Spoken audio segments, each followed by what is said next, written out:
gusta siempre poner palabras cultas, porque como graban, luego yo corto todo lo bueno y queda que este show pues es para intelectuales, ¿no?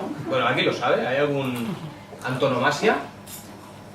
¿No? Bueno, yo tampoco. Estaba en el artículo de que he sacado la noticia esta, quedaba bien y digo, alguien me lo dirá, pero veo que sois como yo. Era un día extraordinario que no iba con sus dos escoltas, ¿vale? ¿Me escoltas? Son gags que yo pongo cuando veo que la cosa no, pues la mayor estafa de España en la historia, 2.000 millones de euros en cursos de buceo, peluquería y empresas fantasmas. Yo creo que a partir de un mes este país va a ser el país que mejor corte el pelo de todo el mundo. Vamos a ir todos con unos cortes de pelo que te cagas. La primera que está en la lista es una mujer de 50 años que tiene el superpoder de meter puñetazos en la cara a militantes del PSOE en mítines. Se le da muy bien y luego escapa rápidamente como un hobby. O sea, va ganando, ¿eh? Para ser superhéroe en España también te piden los autónomos. Entonces, como mucha gente no llega, porque creo que todos tenemos la responsabilidad y tenemos en nuestra mano cambiar las cosas, aunque sea un poco, desde lo que sabemos hacer. Así que yo este show lo quería dedicar a la justicia y aportar mi granito de arena. Bueno, nosotros este mes de mayo presentamos un ciclo que se llama Primavera Minis. Primavera Minis porque llega la primavera, Minis porque es el mini teatro y fácil, ¿no? Entender. Primavera, Minis. A diferencia de lo que pasa normalmente en el mini teatro es que estas 4 horas se dicen a la vez, al mismo tiempo, en el mismo espacio, con salas diferentes, y entonces lo que tienes es que los actores, personajes, se mueven de sala en sala. Ah, pero te pagan. Ah, no, espera, entonces llámate como no quieras. No sé si te pagan, no sé si te pagan mucho. Luego cobrando me llamo gilipollas, si quieres. Tú lo ves ahora que están sentaditos y tal, muy bien, ¿no? Vale, en cuanto se acaba el show salen corriendo. Y os quería hablar, como algunos habréis visto ya por internet, de la respiración profunda. Este señor de aquí tiene un montón de venitas por aquí que le van por todos lados, ¿vale? Algunas más gordas y otras más finas. La vena. Yo siempre les recomiendo hacer el amor. Entonces, o follar, porque a veces, joder, pues a veces no tienes pareja. Y dices, hostia, es que yo, claro, no sé hacer el amor, pues follas.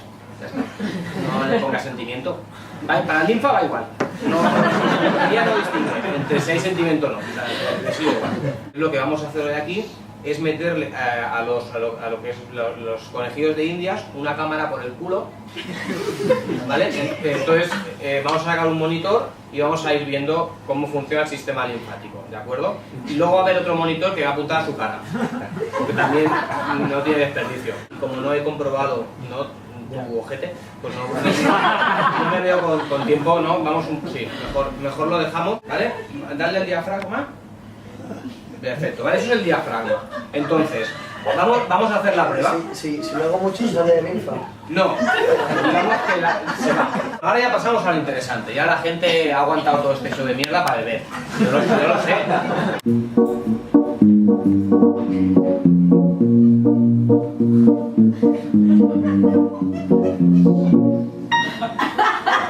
A lo mejor un herpes, o si alguien tiene herpes que no sea hijo de puta y no la pruebe.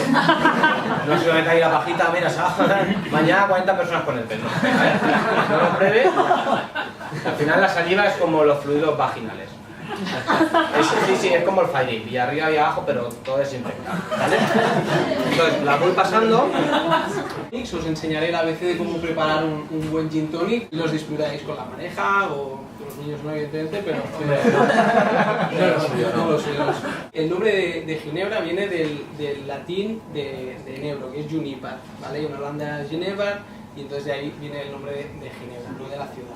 La tónica sí nace en la ciudad de Ginebra, es algo del destino, parece. Que sepáis que España es el segundo consumidor de Ginebra a nivel mundial, o sea, de unido para los pocos que somos. El primero es Filipinas, yo no lo entiendo. Se han clasificado 5 variedades de Ginebra, ¿vale? Por su tipo de destilación, ¿vale? Está la seca, la cítrica, la floral, la herbácea y la especiada. El primer paso de todos nunca es el hielo, nunca, porque si no, el hielo comienza a perder agua y la ginebra se nos jode. Siempre es la ginebra. O sea que todos hubiese empezado mal, ¿verdad? Voy a necesitar un par más porque no quiero mezclarlo. con las ginebras, Sí, ¿no? ginebras, exacto. ¿Ves lo que decía de gourmet, no? Es- A veces también puede ser tocapelotas. Entonces, a partir de ahora tenemos la ginebra aquí. Lo que podemos hacer es no añadir el hielo, sino los ingredientes que queremos que modifiquen el sabor. Hay dos fases en las cuales nosotros podemos añadir ingredientes a la ginebra: cuando está a temperatura ambiente y cuando está fría, cuando ya tenemos el hielo y la tónica echada, ¿vale? Ahora vamos a modificar el sabor y posteriormente modificaremos el aroma, ¿vale? Vienes de Erasmus. Esa es la educación, ¿no?, que te da este país. Erasmus y te regalan una botella con la beca. Sí, yo me pido cervezas. Sí, es que os lo digo, si os metéis mucho en un tema, al final acabáis rayados. Y a partir de ahora tenemos 15 minutos para aproximadamente 15-20 minutos para tomarlo. A partir de ese momento el hielo va a comenzar a jodernos el... Es decir, que lo que pierdes en hacerlo, lo recuperas bebiéndotelo así. Sí, más o menos se tarda. No, claro, habría que... Ya sé que siempre el listo de la clase que pega el sorbo y se ve medio cubano. No seáis cabrones, ¿vale? Porque no... Tiene que llegar para todo. Bésame, bésame mucho.